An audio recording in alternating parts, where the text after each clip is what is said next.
Salut à tous et bienvenue dans le podcast Data Buzzword. C'est Jean-Luc Eguiner et aujourd'hui je suis accompagné de Steven Leroux qui est principal ingénieur chez OVH sur toute la partie Observability, Metrics, Logs.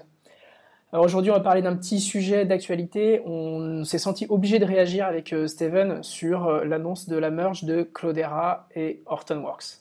Alors Steven, est-ce que tu peux nous en dire un peu plus quand tu as lu la news ce matin? Moi, personnellement, je n'en ai pas dormi de la nuit. Qu'est-ce que tu as ressenti, toi? Ça m'a pas provoqué, salut Jean-Louis, ça m'a pas provoqué la même émotion, mais c'est vrai que c'est particulier parce que ce sont quand même deux gros piliers du marché du big data, deux concurrents. Quand tu as deux concurrents de cette taille-là qui fusionnent, ça pose des questions. Ça pose même des questions d'un point de vue concurrentiel. On pourrait se dire, ok, il reste qui sur le marché du coup pour amener un peu de concurrence pour les clients. Alors il reste Mapar, il reste quelques alternatives entre guillemets, mais les deux mastodontes de ce marché-là, c'était plutôt Cloudera et Hortonworks. Bah oui, c'est vrai que c'est sûr. Moi, c'était une question que depuis le départ, on se posait avec effectivement trois acteurs pour remettre un peu ça en lumière. Il y avait effectivement Mapper qui est plutôt sur des perspectives propriétaires, plutôt orienté hardware.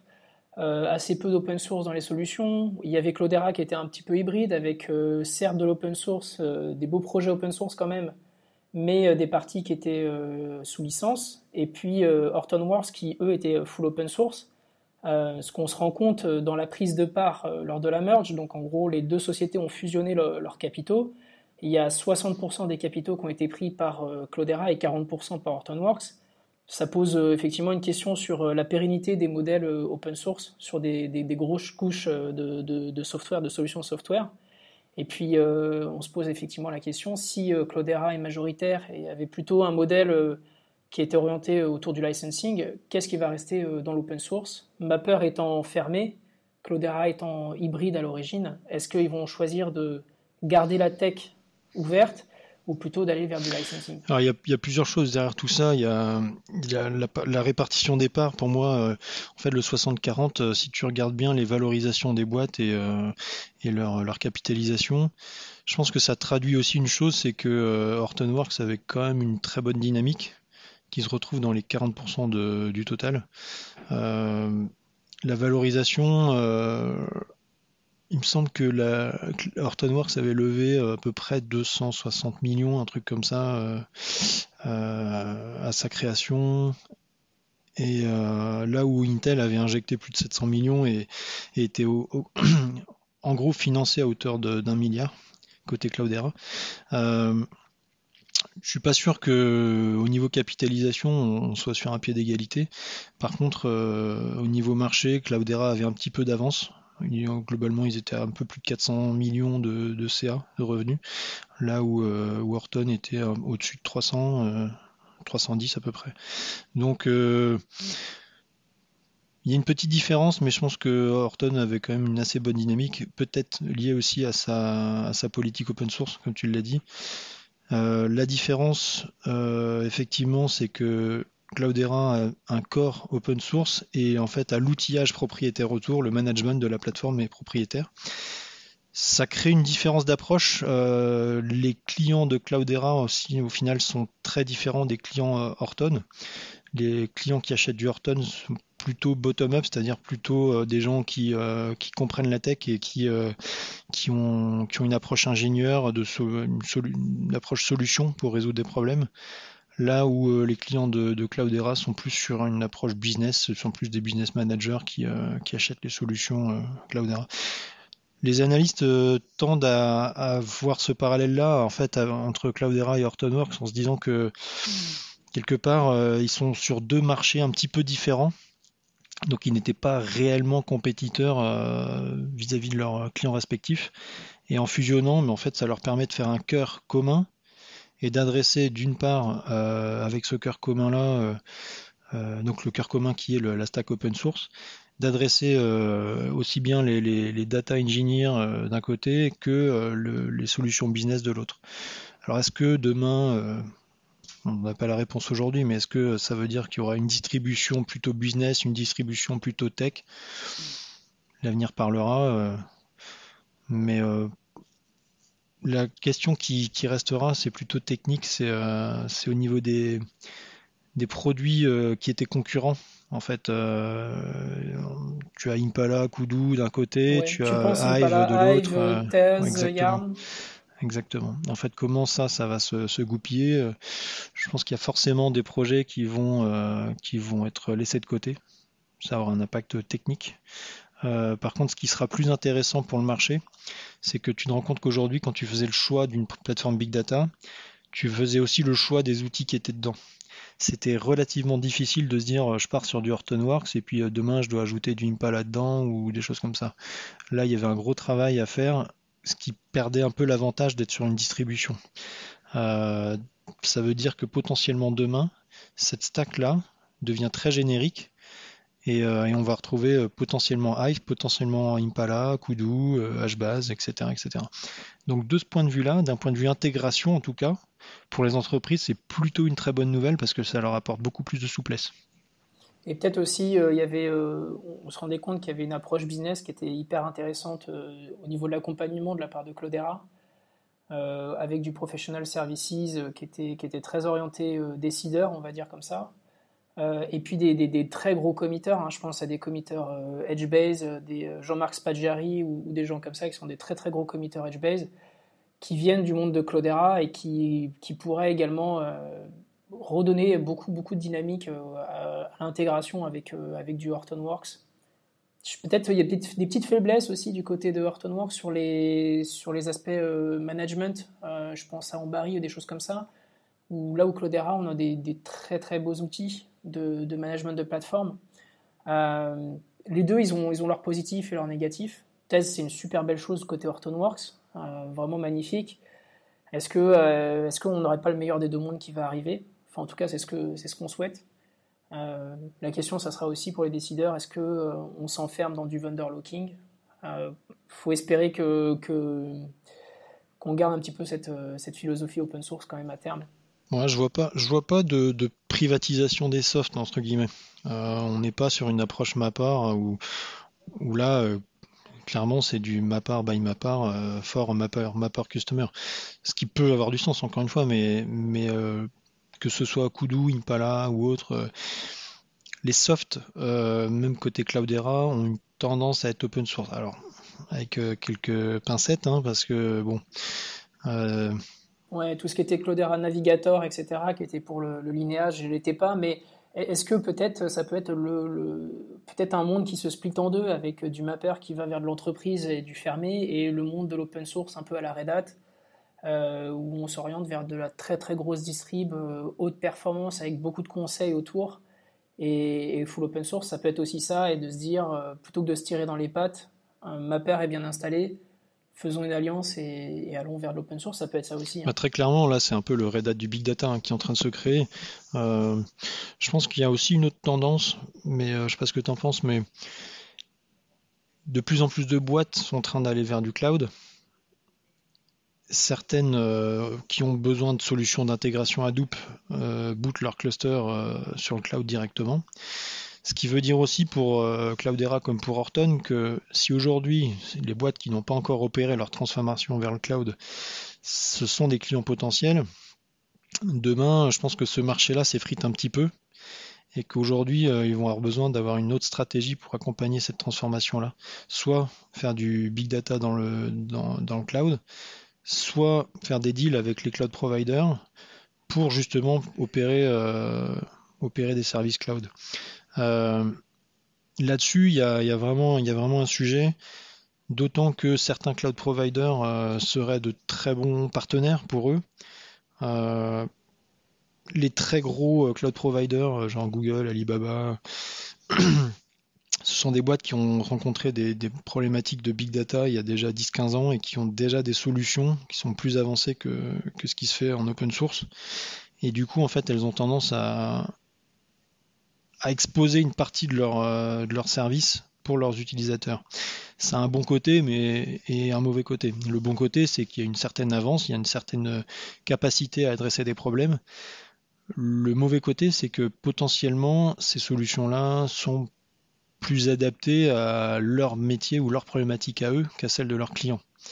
Là où quand tu prends de l'Hadoop aujourd'hui, globalement, Hadoop est drivé par la contribution des gens qui ont des problèmes et qui les résolvent. Donc c'est voilà, il y a du plus, il y a du moins. Là-dessus, je pense que l'avenir nous dira, mais mais Mais t'as raison, hein, c'est les problématiques qu'on voit en entreprise, c'est pas du tout les problématiques des très très gros cloud providers, hein. Euh, on va dire, nous à OVH, on l'utilise effectivement beaucoup, beaucoup en interne.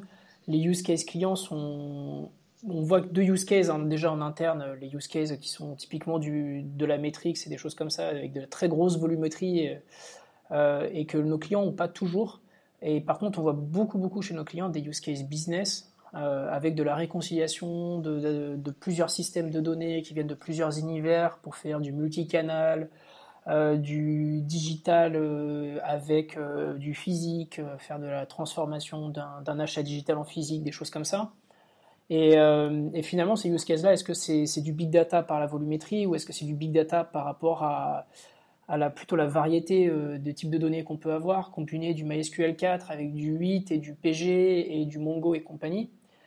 Finalement, en fait, c'est un peu ça qu'on est en train de voir sur le marché. Est-ce que c'est ce que les gros cloud providers ont prévu, quoi? je te dirais même que c'est même du big data par l'approche ou la méthodologie, plus que par la donnée elle-même ou le volume, quand bien même la variété. En fait, c'est vraiment une approche, le big data. C'est se dire, ok, on a des sources différentes, on les agrège, on les traite, etc. Aujourd'hui, les solutions Hadoop te fournissent les outils et les méthodologies pour résoudre ce genre de choses. Que tu aies du volume ou pas, à la limite, un cluster Hadoop, tu peux avoir 3 workers, ça peut faire le job, c'est pas une question de volume, c'est que tu vas trouver tous les outils, le support communautaire, les tutoriaux, etc. pour que une boîte se dise, ok, bon voilà, j'ai mon Elasticsearch d'un côté, mes données de l'autre, en fait ce que je veux faire c'est ça, j'ai besoin de traitement dessus, alors il me faut du Spark as a service derrière. Euh, c'est vraiment la méthodologie et après de plus en plus de toute façon tes ressources cloud vont être là pour supporter ta méthodologie et ton process big data. Ce qui va pas changer, c'est le stockage des données. Ben là, les données, il faut bien qu'elles soient quelque part. Et encore, même là, tu pourrais les mettre sur l'object storage et Tu peux aller sur du Swift, hein. Tu peux exactement. t'amuser à te faire une belle petite infra hybride avec un Spark qui fait du traitement à la volée ou un Flink du traitement à la volée d'object storage et déclarer des metastores, enfin des tables Hive dans ton metastore qui sont basées sur du Swift. Donc t'es pas forcément obligé d'avoir la colocation. Exactement, mais ça, Euh, l'intégration de ça avec le processing au-dessus, ben, c'est la distribution Hadoop qui va te la Ouais. fournir, quoi. Et c'est pour ça que c'est peut-être une bonne chose d'avoir les deux gros acteurs qui se réunissent ensemble pour partager ces Rex clients et avoir des roadmaps communes et avoir des features, plutôt que de travailler deux features dans deux coins différents, consolider les efforts là-dessus, c'est vraiment cool. Les deux groupes avaient vraiment adressé des stratégies un petit peu différentes. Hortonworks avait racheté Nifi, Apache Nifi, et avait fait une distribution vraiment orientée streaming. Donc ils ont capté beaucoup du marché de l'IoT ou ce genre de choses. Là où Cloudera s'est vraiment concentré sur le data warehouse, a même initié le projet Apache Kudu pour vraiment aller plus loin dans les approches data warehouse, avec Impala dessus pour le processing. Donc on est vraiment sur deux acteurs qui ont des stratégies qui n'étaient pas totalement alignées. Donc là, Et je qui pense sont que complémentaires, hein, c'est ce qu'ils disent dans le press release, hein, ils et disent qui qu'ils sont veulent des business complémentaires. complémentaires. C'est Ouais, exactement c'est ça. exactement ce qu'ils ont dit. Je pense qu'ils se disent qu'on a une stack commune avec des marchés différents. Quelque part, pourquoi faire le boulot en double sur la stack commune?